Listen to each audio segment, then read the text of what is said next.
మార్పు రావాలి. ఈ మాటలు చెప్పేటోళ్ళు కాదు, చేతలు చూపే మా కేసీఆర్ మళ్ళీ రావాలి అంటున్నారు. ఇవాళ ఆలోచించండి. కేసీఆర్ గారేమో ఎన్నికల ముందు హామీ ఇవ్వకపోయినా ప్రజలకు ఏం కావాలనో ఆలోచించి చేసిండు కేసీఆర్. మీకు తెలుసు, కళ్యాణ లక్ష్మి ఎలక్షన్ల ముందు మనం మాట ఇచ్చినామా? బీఆర్ఎస్ మేనిఫెస్టోలో రాసినామా? మేనిఫెస్టోలో రాయకపోయినా, ఓట్ల కోసం చెప్పకపోయినా 13 లక్షల మంది పేదింటి ఆడపిల్లల పెళ్లిళ్లకు డబ్బులు ఇచ్చిండు మన కేసీఆర్. దాదాపు 13,000 కోట్ల రూపాయలు ఖర్చు పెట్టినాం. రైతు బంధు ఎన్నికల ముందు మాట ఇచ్చినామా? ఓట్ల కోసం మేనిఫెస్టోలో పెట్టినామా? పెట్టకపోయినా రైతు బంధు ఇస్తా అంటే మాట తప్పకుండా కరోనా వచ్చినా కష్టం వచ్చినా రైతు బంధు ఆగకుండా 11 విడతల్లో 73,000 కోట్ల రూపాయలు ఇచ్చిండు మన కేసీఆర్. కేసీఆర్ కిట్టు బిడ్డ కాన్పుకు పోతే 12,000 రూపాయలు ఇచ్చి కేసీఆర్ కిట్ ఇచ్చి కడుపు నిండా అన్నం పెట్టి తల్లిని పిల్లని తెచ్చి ఇంటి దగ్గర దించిండు. ఇదేమన్నా ఎలక్షన్ కోసం చెప్పిండా కేసీఆర్? ఓట్ల కోసం చెప్పినామా మనం? కానీ ఓట్ల కోసం చెప్పకపోయినా మా ఆడబిడ్డలకు కావాలనుకున్నాడు మన కేసీఆర్, చేసి చూపించిండు. ఇట్లా ఎన్ని చెప్పాలి? మిషన్ భగీరథ కావచ్చు, ఇలా ఇంటింటికి త్రాగునీరు ఇచ్చే కార్యక్రమం ప్రతి గూడానికి వచ్చినాయి కదా. ప్రతి కోయ గూడానికి, ప్రతి తండాకు, ప్రతి మారుమూల ప్రాంతానికి కూడా మంచినీళ్ళు ఇచ్చి చూపిన నాయకుడు మన కేసీఆర్ గారు. ఇలా అనేక విషయాలు. కాంగ్రెస్ ఏం చేసింది? అనేక హామీలు ఇచ్చింది. అరే కేసీఆర్ గారు 10,000 ఇచ్చిండ్రు, మేము 15,000 ఇస్తామన్నారు. కేసీఆర్ గారు పెళ్లికి 1,00,000 ఇచ్చిండు, మేము తులం బంగారం కలుపుతాం అనే వ్యక్తి వీడు మొనగాడు కాదు, వీడు పెద్ద మోసగాడు అనే విషయం ప్రజలకు అర్థమైంది. రుణమాఫీ అయినా అదే మీకు. ఇలా రుణమాఫీ కానోళ్ళు శైలావట్టుర్రి, రుణమాఫీ కానోళ్ళు రైట్. 2 లక్షల లోపున్నోళ్ళకు కాలేదు, 2 లక్షల మీదున్నోళ్లకు కాలేదు. ఒకసారి రుణమాఫీ గురించి ఏం చెప్పిండో చూద్దాం రేవంత్ రెడ్డి.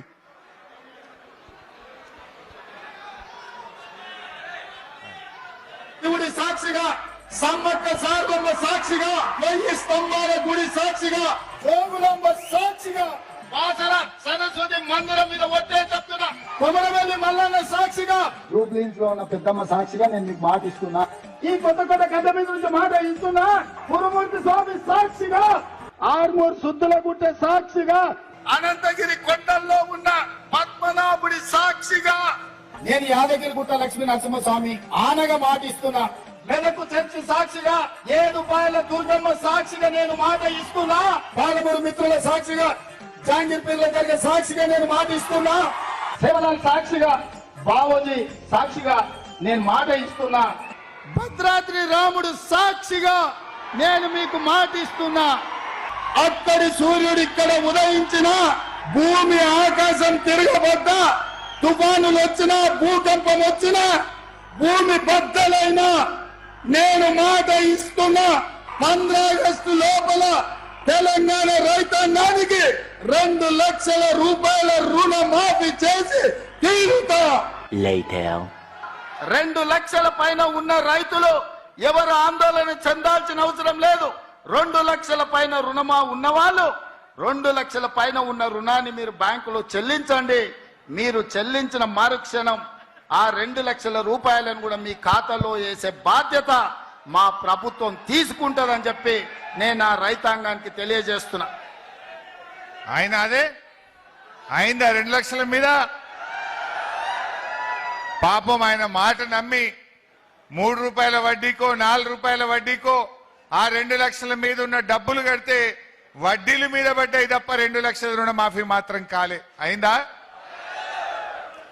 భూమి బద్దలైన డైలాగులు విన్నారా? అటున్న సూర్యుడు ఇటు పొడిచినా భూమి బద్దలు కాలేదు, సూర్యుడు ఒడవలేదు, కానీ ఈయన మాత్రం రుణమాఫీ ఎగ్గొట్టిండు. అది కూడా ఏంది, మన భద్రాద్రి రాముల వారి మీద ఒట్టు పెట్టి మాట తప్పిన రేవంత్ రెడ్డి నీకు ఎవడన్నా నమ్ముతాడా? ఇంకా నమ్ముదామా? గా దేవుణ్ణే మోసం చేసినోడు మనం చేయడా? దేవుణ్ణి మీద మనకేమన్నా కొద్దో గొప్ప భయమో భక్తో ఉంటది కదా రాముల వారంటే. ఆయనకు దేవుని మీదనే లేదు. ఎంత పచ్చి అబద్ధాలు మాట్లాడతాడో ఒక్కసారి గమనించండి. అట్లే చూస్తే ఇప్పుడేమంటుండు, ఈ నెల 30వ తారీఖు నాడు మన మదిరకు వస్తారట. మదిరకు వచ్చి ఇక యాసంగి రైతు బంధు ఎగ్గొట్టినా వానకాలం రైతు బంధు మళ్ళీ ఎకరం ఎత్తడో 2 ఎకరాలు ఎత్తడో. దానికోసం రైతు ఆశీర్వాద సభ పెట్టండి. నిన్న భట్టి గారు వచ్చిండు మదిరకు.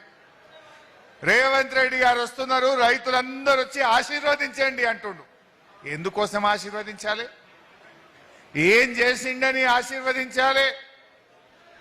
దేవుని మీద ఒట్టుబెట్టి రుణమాఫీ చేయకుండా రేవంత్ రెడ్డి మోసగించిండు అని చెప్పి ఆశీర్వదించాలనా? దేనికోసం ఆశీర్వదించాలి?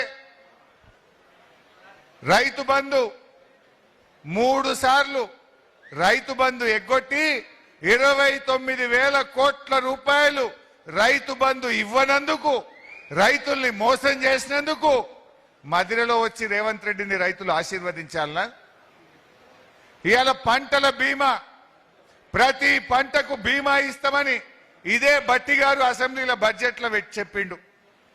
వచ్చిందా పంటల బీమా ఎవరికని? రాష్ట్రంలో పంటల బీమా అని అసెంబ్లీ సాక్షిగా రాష్ట్ర రైతాంగాన్ని మోసం చేసినందుకు ఇవాళ రేవంత్ రెడ్డి గారిని ఆశీర్వదించాలనా?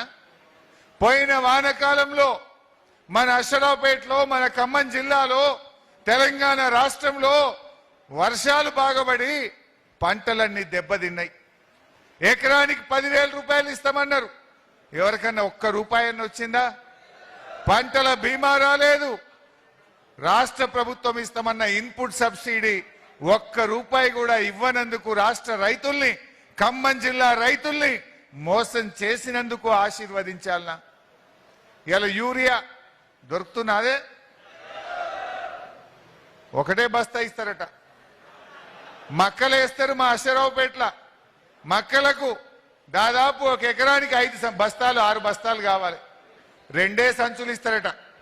అది ఇప్పుడొకటి, నెలకొకటి. ఆ ఒకటి కూడా దొరకలేదు. ఇలా ఈ ప్రాంతంలో మిర్చి పంటది ఖమ్మం జిల్లాలో. మిర్చి రైతులు 6 నుంచి 8 బస్తాలు యూరియా వేస్తారు. వాళ్ళకు కూడా 2 సంచులు ఇస్తారట. ఆయిల్ పామ్ రైతులకు కూడా 3 బ్యాగులు కావాలి. వాళ్ళకు కూడా 2 బ్యాగులు ఇస్తారట.